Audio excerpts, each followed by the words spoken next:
thrilling video, Sherri. It's Sherri's really not. Yawning. Bored to tears. Because you're boring. I need better guests. Hello, Internet. My name is Adam. This is my wife, Sherri. Today is Tuesday, August 16th, and this is Hot Button Hashtags. It is always a special occasion when Sherri joins us here on Hot Button Hashtags, and today is no exception. And the reason that Sherri is here today is that yesterday was the 13th anniversary of Sherri's arrival in Alaska. So, what better opportunity to interview Sherri about the years that you have lived here? So, obviously, Alaska, very different than Indiana, where you came from. Wondering, what has been one thing that has surprised you about Alaska? Maybe you didn't expect when you moved up here, maybe something that's different than you expected? I think Anchorage, probably specifically, but probably other places in Alaska too, have a really great mix of like rugged nature and culture. Like we can go fishing right downtown and then go see a Broadway show. Like, I mean, it's great. I think it's a really nice mix of nature and culture. You get like both the benefits of like kind of development, but then also the benefits of wilderness. Right. It's pretty great. So there are also lots of stereotypes about Alaska, obviously. One of the biggest being that Alaska is light for 6 months and then dark for 6 months. What has that been like for you to adapt to? Some years have been, I mean, every year is different. There's some winters that have just seemed really dark for a really long time, and then some summers that have just seemed really light for a really long time. But it's, I don't know, every year is different. I mean, there's just, they affect me differently, but it hasn't really been as bad as I thought. Where's your favorite place we have been in Alaska? Well, there haven't been any places that I haven't liked in Alaska. It's pretty good. But was it last summer? We went to Hope. Yeah. And that was super fun. It was just like an old town, and there was like a blackout on the town for like a couple of hours when we were there, and nobody was fazed by it. They were like, yeah, it'll come back on, whatever. Like, they had no electricity. All the restaurants had to shut down, like nothing, because they didn't have any electricity, and it just didn't faze them. They were like, well, I guess we'll just go fishing. And it was hilarious. And here's the thing I love about Hope, is that you said all of the restaurants? I think there's two. Well, all two restaurants. Both right? restaurants. But then, you know, there were some like gift shops and stuff that just had to close because their cash registers didn't work because they had no electricity. Yeah, Hope's one of those cute little towns because it hasn't been like developed yet. Right. And so there's no like chain hotels. It doesn't feel like touristy really. Very small, very cute. What's a place in Alaska that you have not yet visited that you want to visit? I would love to go to Juneau. Yeah. I've heard it's beautiful. Pictures I've seen is beautiful. I'd love to take you there. I think you would love Juneau. It's the capital city. I'd love to go. Yep. I would like to drive to Valdez. I've heard Valdez itself isn't like beautiful, but the drive to Valdez I've heard is just stunning. Well, I think, and that, okay, so even that comment is kind of unique because Valdez, if Valdez was in most, is still probably beautiful. If Valdez was in most states, it would be the most beautiful place in the whole like state. Valdez is a cute little town. The drive is beautiful. Like the last stretch, there's just like waterfalls on both sides. It is absolutely beautiful. I'm kind of surprised we haven't done that drive. Pass gets like the most snow in Alaska or something. Like they get. I think that's right. Feet and feet and feet and feet and feet. Yeah, just absolutely dumped on. So does Valdez. Favorite Alaskan experience, like things that are uniquely Alaskan.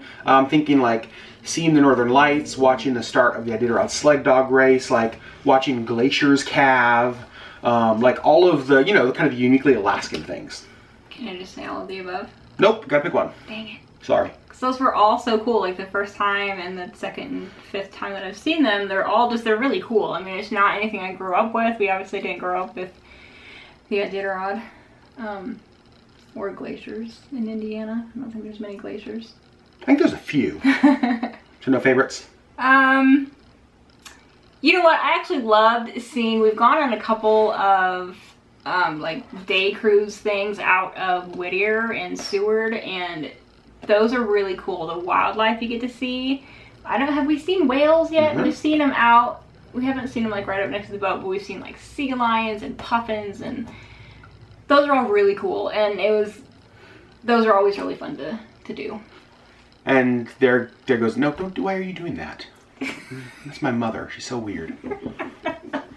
So is there anything since you moved to Alaska that has been maybe a little more strange than you expected, or kind of quirky or unique about Alaska? There is a fashion statement here that has always been here since I moved up here, and probably, you know, years before. Extra Toughs, like those rubber boots that are really not even remotely cute. People will just wear them like year round. And I'm thinking you don't look cute. But here's the thing, So, not people. Like fashion girl, like these are girls that I was like, oh, shopped at Nordstrom and I'm in my Extra Tough like rubber fishing boots. it just doesn't make sense to me. Yeah, it's, What are you doing? I've never seen that anywhere else. Like it is, even being raised here, like I see them and I'm like, you've never seen the deck of a boat. Why are you wearing Extra Toughs, right? Like, it is a little weird. Like, you can't wear Extra Toughs and like carry a Prada purse. Like, it just doesn't. Ah, in Anchorage you can. I mean, in Anchorage you can, apparently. So 13 years ago you moved to Alaska. Has Alaska been better or worse than you expected? Not me, obviously better. Alaska. Better than I had even expected.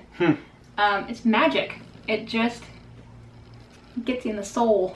Like how though? Like what do you mean it's magic? I don't know, like I just, I didn't hate growing up in Indiana. You know, I can't say that I hated Indiana. But there's just something I got here and I thought, I'm home. This is home. So when you moved to Alaska from Indiana, you were a steak and potatoes, meat and potatoes kind of girl, like straight up Midwest. Since you've moved to Alaska, favorite food that you now love? Sushi. Ah. But not only, okay, sushi, favorite Alaskan food you now love? Oh man. Reindeer sausage. Big fan. I love me some halibut. I was not a fish girl at all. Like no fish. I didn't like shrimp. I would eat like sauteed shrimp when I moved up here. But now pretty much any white fish. I still don't like salmon. I know. Yeah, you try. I try it like yearly. I really do. I try and I just don't like it. But any kind of white fish, halibut, rockfish, cod. But you also like shellfish, like you're like Alaskan crab, lobster. You love scallops. I do. Basically, they're really expensive. Yeah, things. that's what it is. If there's a seafood that's expensive, you like that. It's my favorite. Has there been anything in Alaska that you've done that you never thought you would ever do in your life? I walked on a glacier. So, 13 years later, Alaska is still home. Yes, it is. You're still happy. Yes, I am. You still love it here. Yes, I do. And now you love sushi and crab and all this other delicious seafood. I do have to admit though, I have ulterior motives for making this video. First of all, I do love you getting to share your story of moving to Alaska and what your experience has been. But my long-term goal obviously is to get Matt and Betsy, Beers and family to move to Alaska as well, to abandon the heartland of America, leave the cornfields for the glaciers, leave the windmills for the beautiful, majestic mountains, and move your family right here to Anchorage. Right on up here. So that we can make Hop on Hashtag videos together forever. That was oddly romantic, but I didn't mean for it to be. Thank you guys so much for watching Hop on Hashtags. We'll see you on Thursday with Matt's video. Maybe from Anchorage.